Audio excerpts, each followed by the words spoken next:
ত্রয়োদশ জাতীয় সংসদ নির্বাচনে মনোনয়নপত্র বাতিল করে রিটার্নিং কর্মকর্তাদের সিদ্ধান্তের বিরুদ্ধে আজ চতুর্থ দিনের মতো আপিল শুনানি অনুষ্ঠিত হয়।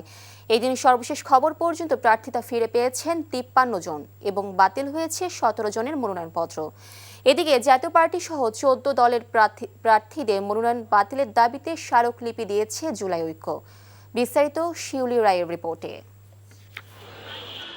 জাতীয় পার্টি সহ ১৪ দলের প্রার্থীদের মনোনয়নপত্র বাতিলের দাবিতে মঙ্গলবার দুপুরে আগারগাঁও মেট্রো স্টেশন থেকে নির্বাচন কমিশন অভিমুখে পদযাত্রা শুরু করে জুলাই ঐক্যের নেতাকর্মীরা। ইসলামিক ফাউন্ডেশন ভবনের সামনে মিছিলটি পুলিশের বাধার মুখে পড়ে। পরে সড়কে অবস্থান নিয়ে বিক্ষোভ করেন এবং জাতীয় পার্টি সহ ১৪ দল ও এনডিএফ জোটের প্রার্থীদের মনোনয়নপত্র বাতিলের দাবি জানান তারা। পরে ৫ সদস্যের প্রতিনিধি দল নির্বাচন কমিশনে গিয়ে একটি স্মারকলিপি জমা দেয়। দীর্ঘদিন পর একটি সুষ্ঠু নির্বাচন অনুষ্ঠিত হতে যাচ্ছে বলে আমরা আশা রাখছি।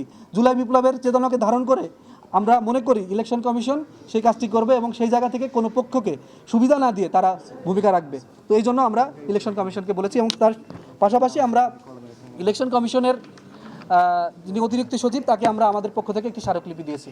এদিকে জাতীয় পার্টির মহাসচিব শামীম হায়দার পাটোয়ারি বলেন, অশুভ চিন্তা থেকে জাতীয় পার্টির মনোনয়ন বাতিলের দাবি জানানো হচ্ছে।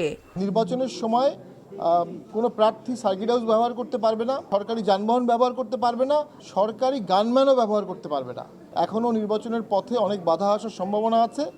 সেক্ষেত্রে সকল দলের মধ্যে একটি সমঝোতা, একটা ন্যাশনাল ডায়ালগ, একটা ন্যাশনাল কনসেনসাস দরকার, ভোটের আগে, ভোটের সময় এবং ভোটের পরে। এর আগে সকাল ১০টায় শুরু হয় চতুর্থ দিনের আপিল শুনানি। সন্তোষ প্রকাশ করেন মনোনয়ন ফিরে পাওয়ার প্রার্থীরা। অন্যদিকে ক্ষুব্ধ প্রতিক্রিয়া জানান মনোনয়ন বাতিল হওয়া প্রার্থীরা।